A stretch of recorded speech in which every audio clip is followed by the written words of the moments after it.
Another core pillar of financial education and the key to becoming comfortable and confident when it comes to our finances and money is investing. And that's what we'll talk about today. We'll go through some common misconceptions around investing, some things that you should avoid. Then we'll go on to talk about how you can actually get into investing and begin to start putting your money into things like tracker funds and the stock market and getting those good returns. And then we'll also cover off some basic don't do's, some do's. So sit back, relax, enjoy.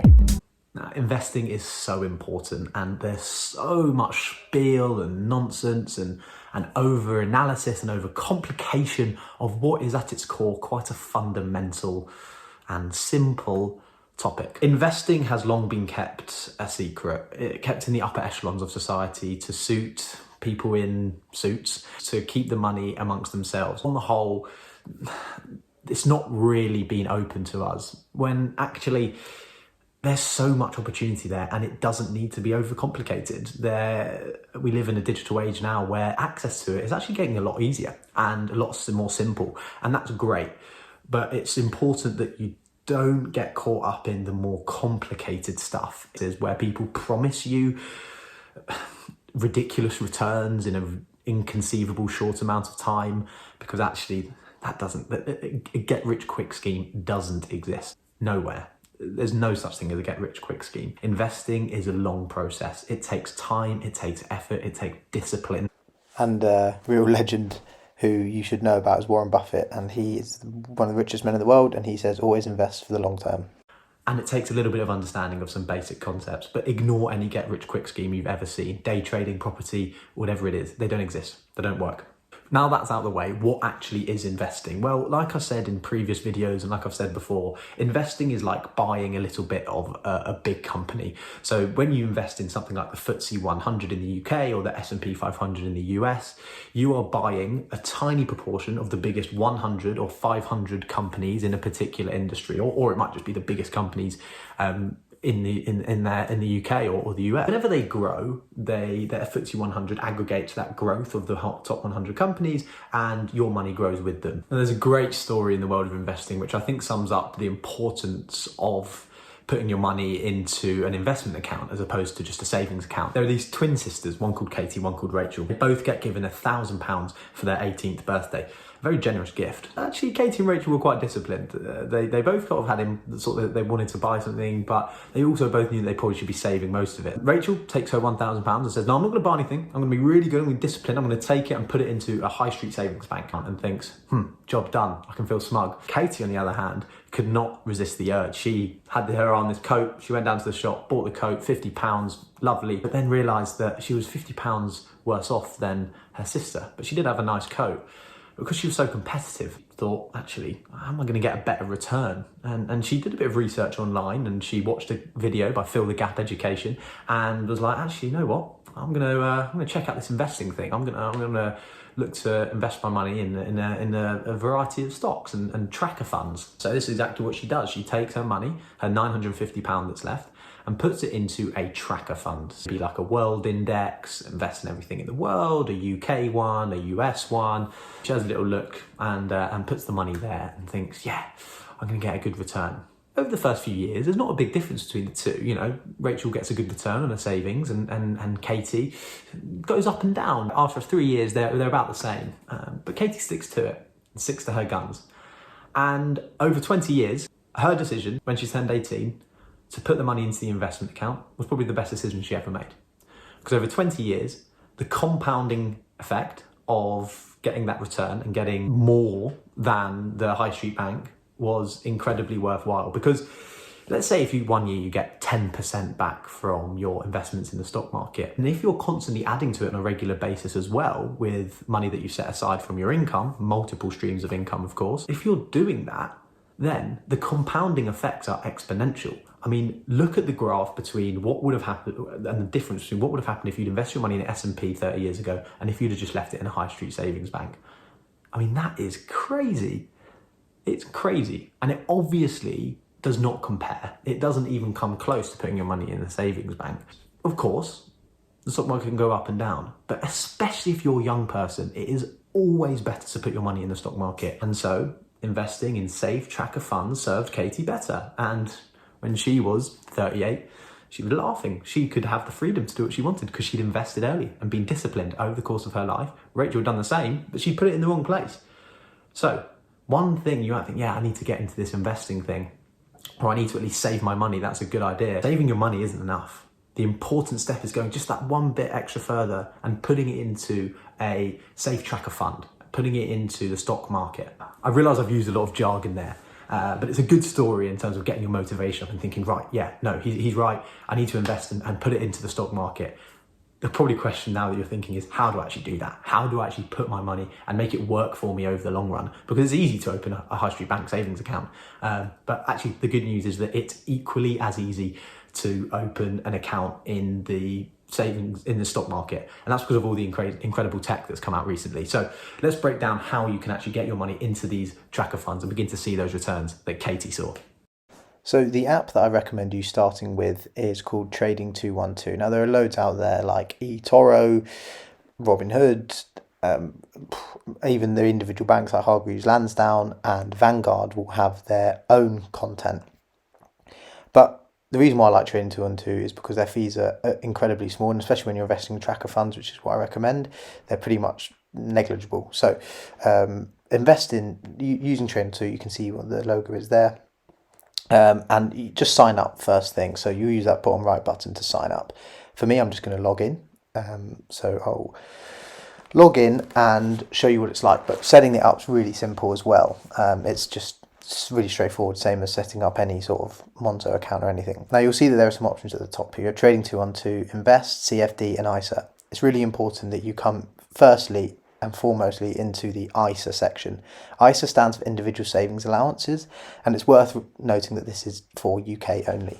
In an ISA, you get £20,000 tax-free every single year from the government, which means that, in 30, 40 years' time, when you might want to take this money out, you're not going to get taxed if you've been putting £20,000 in every year. And because you're unlikely to be saving more than £20,000 every year, you want to make sure that this is where your first bit of money comes in. So how do you actually deposit? It's very simple.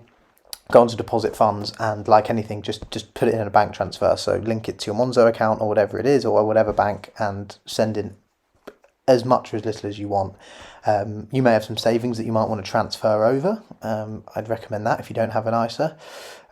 Or you may have an ISA already, so you may know what I'm talking about. The maximum you can do, like you saw there, is £20,000. So then in the platform, once you've deposited the money, you have lots of options as to what to buy. You'll see on the popular section things like Tesla, Apple, individual stocks, which I don't recommend picking. We're going to go to the ETF section under search and search for our tracker funds.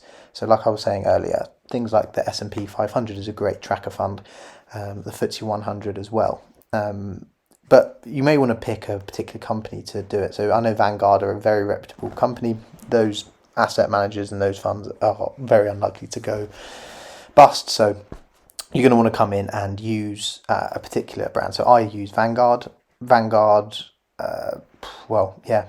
500, FTSE 100, All World. Those are probably the options that I'd go with from the start.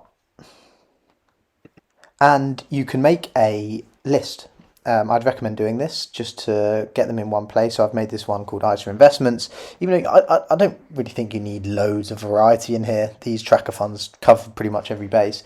But, depending how creative you're feeling, you may want to. So you'll see here I'm saving FTSE 100, S&P 500. I'm going to get a world tracker fund as well. And you'll see that I'm adding the ones with ACC next to them, which means it's accumulative, which means any dividends that you get, which are payments from the company, I'm getting them accumulating, so they're going back into the pot as opposed to me taking it out, because that's what we want, right? We want to keep that figure accumulating and growing over the years, which is how you get the crazy returns in the long run. So I'm also maybe adding in a bond, something like that.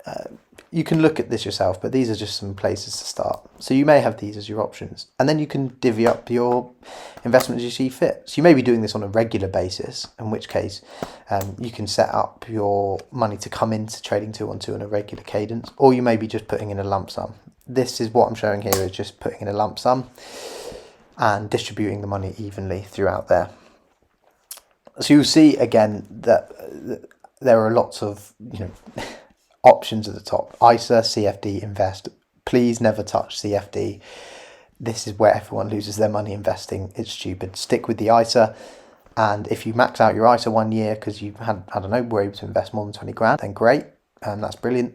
Come into the investment account and then you can carry on some investments there. Hopefully this helps. Some don't do's.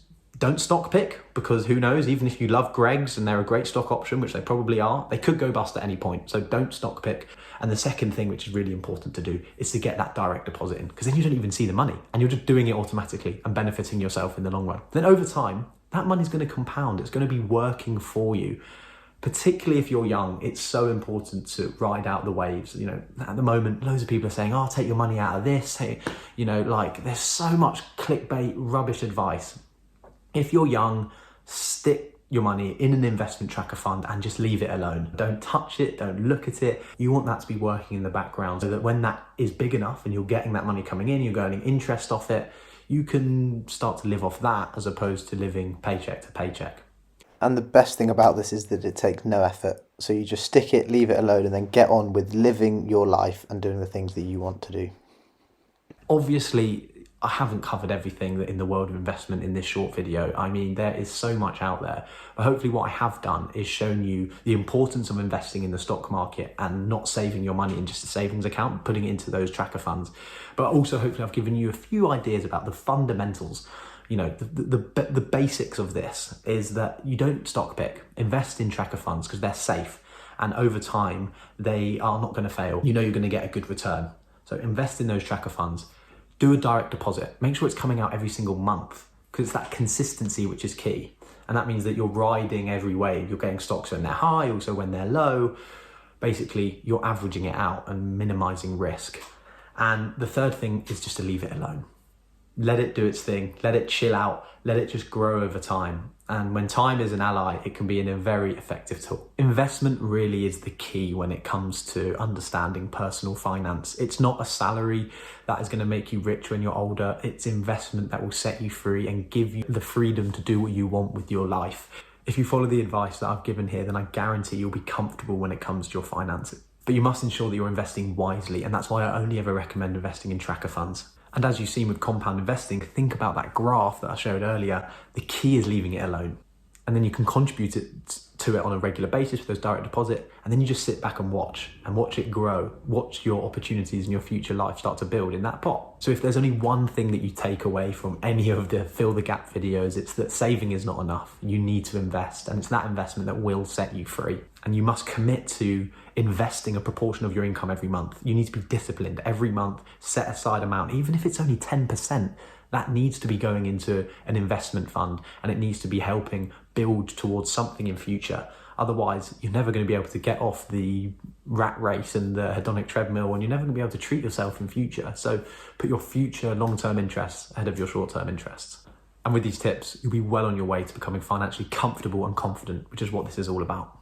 Thanks for watching this video, guys. I've been Max from Fill the Gap Education. Please like, please comment, please subscribe and share on any other social media.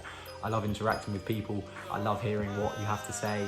Let me know what videos you want to see, what you liked about this one, and let's keep in touch. Cheers.